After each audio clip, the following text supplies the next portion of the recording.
जैसे ही सूरज क्षितिज के नीचे डूबा, घने जंगल में लंबी छाया डाली, सारा और जेक ने संकीर्ण, घुमावदार रास्ते पर अपनी गति तेज कर दी। प्राचीन वृक्ष उनके ऊपर ऊंचे थे, उनकी नुकीली शाखाएं कंकाल की उंगलियों की तरह फैली हुई थी।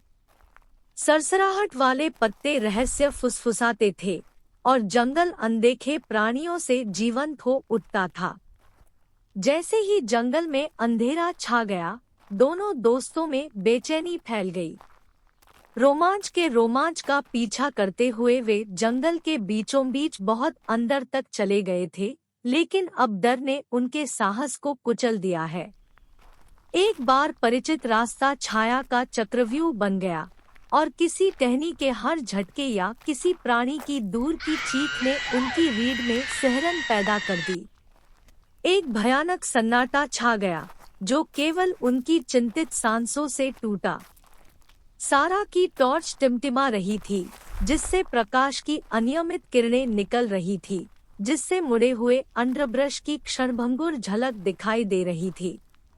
जेक ने एक मजबूत शाखा पर अपनी पकड़ मजबूत कर ली, जो अज्ञात के खिलाफ उनके पास एकमात्र हथियार था। एक दूर की डरावनी आवाज पेड़ों के बीच से गूंजती है, जिससे वे अपने पैरों पर खड़े हो जाते हैं। जैसे ही जंगल किसी परलोक की उपस्थिति का जवाब देने लगा, उनकी आंखें भय से फैल गई। परछाइयां उनकी दृष्टि के कोनों में नाचने लगी और व्यामोह ने उनके मन को जकड़ लिया। हमें इतनी गहराई तक नहीं आना चाहिए था, सारा ने फुसफुसाया। रात की सिम्फनी में उसकी आवाज बमुश्किल सुनाई दे रही थी। जेक ने सिर हिलाया, उसकी आंखें अंधेरे को देख रही थी।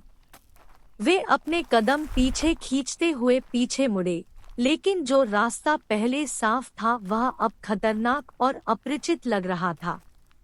जंगल, जो कभी कौतूहल का खेल का मैदान था, अब उन्हें अपने डरावने आलिंगन में कैद कर रहा है। दोस्त आगे बढ़े, हर कदम अनिश्चितता से भरा हुआ था। उनके दिल प्रतिवादित जंगल की रहस्यमय लय के साथ तालमेल बिठा रहे थे। ऐसी ही वीडियोस के लिए हमारे चैनल को सब्सक्राइब करें।